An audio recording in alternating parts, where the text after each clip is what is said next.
The night starts like any other ghost tour.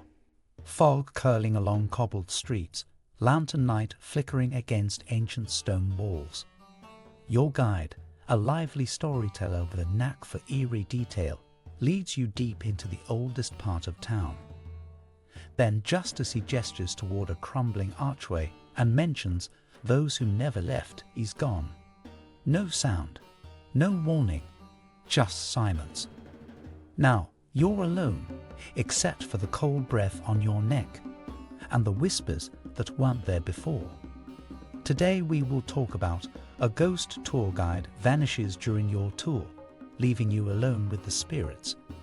So before we start, make sure to hit the like button and subscribe to my channel. 1. The night begins. It was a crisp autumn evening, the kind that whispered through the leaves and made shadows stretch unnaturally long. The group gathered near the iron-wrought gates of the old district, clutching their coats and steaming cups of cider. The ghost tour guide, a man named Ellis Gray, was well known for his animated retellings of the city's darkest legends. Dressed in a black frock coat and carrying an oil lantern, he welcomed everyone with a theatrical bow. The tour began promptly at 9 p.m., just as the fog began to roll in, wrapping the cobblestone streets in a shroud of grey. No one suspected that this tour would be different. The stories were chilling, yes, but it was Ellis' presence that made them feel safe.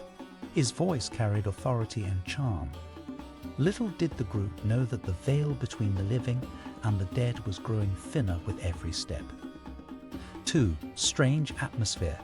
As the group moved deeper into the historical quarter, an eerie stillness seemed to descend. The temperature dropped quickly, more than the forecast had predicted. Street lamps flickered, casting strode-like shadows across aged brick and crumbling facades.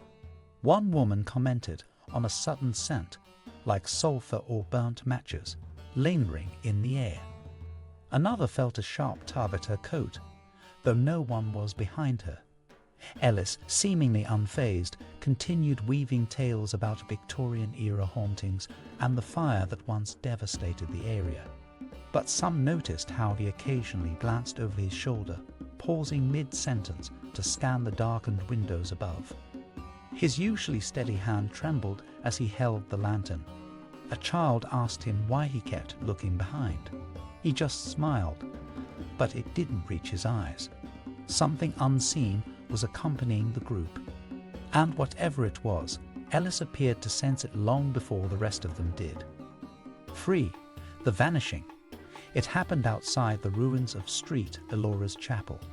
The group had stopped to hear about a tragic bride who reportedly threw herself from the bell tower on her wedding night. Ellis began the story, his voice echoing oddly against the ancient stone.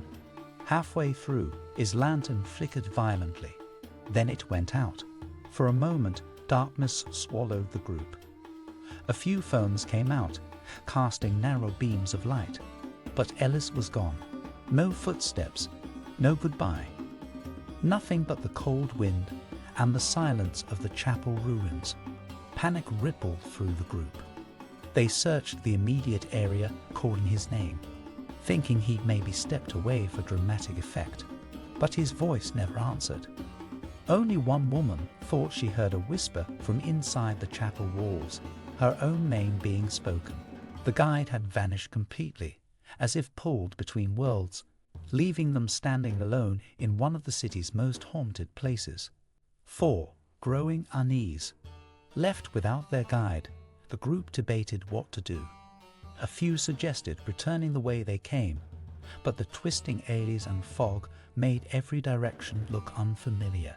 GPS refused to work, constantly glitching or showing impossible directions, like streets that didn't exist. One man tried to call emergency services, but his phone died mid-dial. That's when the experiences grew personal.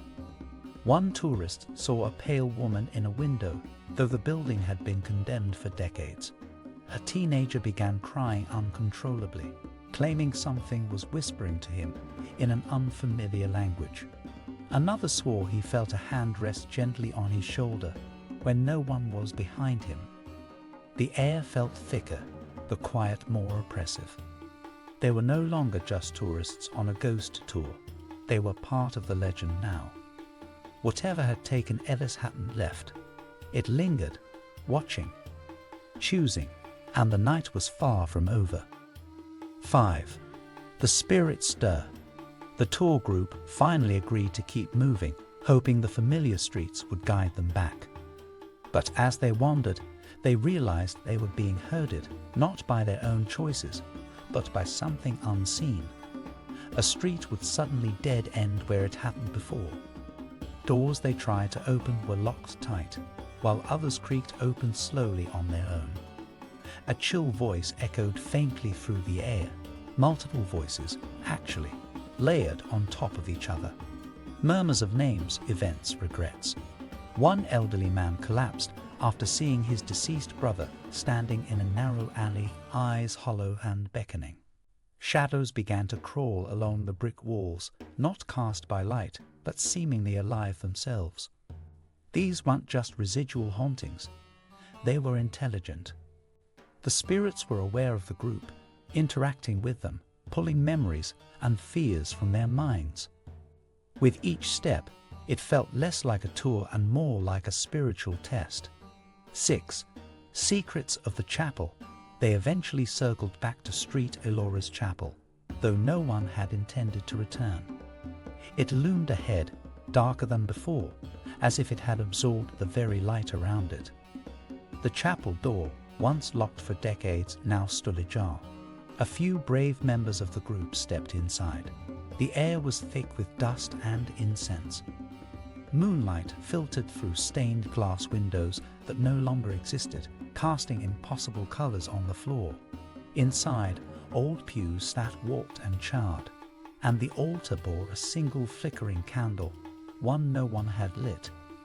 In the corner stood Ellis' lantern, still burning, but he was nowhere in sight. One woman touched the altar and instantly convulsed, mumbling names and dates not her own. The chapel wasn't just a stop on the tour. It was the source. It was the gate. And it had claimed Ellis as its latest toll. Now it turned its gaze on the rest. 7. The escape attempt. Panic overtook the group as the candle blew out on its own. A guttural growl echoed through the rafters, followed by footsteps in the loft above. People began running, trying to escape the chapel's grip. But the exit now led to a stairwell, one that hadn't existed minutes earlier. Desperate, but with no other choice, they descended. The stairwell twisted downward, much deeper than the chapel should have allowed, carved in rough stone and dripping with moisture. The walls were covered in writing, some ancient, some in modern handwriting, pleas for help. Names of the missing and symbols no one could decipher. Finally, they emerged into a dark tunnel beneath the city. It was here they saw them. Dozens of silhouettes lining the walls. Some were whispering, some crying. Ellis stood among them, eyes black, mouth moving, but making no sound. He looked at them with recognition, but no humanity. They were not meant to leave. 8. After the tour days later, only 5 of the original 15 tour members were found. Wandering the edges of the city at dawn, dazed and confused. None could explain where they'd been. Their memories fragmented after the chapel. Police found no trace of Ellis Gray, and the chapel was once again sealed shut, its door fused with stone. The ghost tour company dissolved shortly after. Rumors spread, of course. Some claimed Ellis had been part of an elaborate ritual. Others said he was always dead, a ghost pretending to be a guide, luring people to join the ranks of the forgotten. But the survivors remembered one thing clearly, the feeling of being watched, of something old and hungry pressing against the edge of reality. None ever spoke publicly again, and yet, on foggy nights, lantern light is still seen flickering near the gates of the old district. The tour, it seems, isn't quite over, and it's always looking for new guests. If you liked this video and would like to see more like it, please give it the thumbs up. Leave a comment and click the button to subscribe.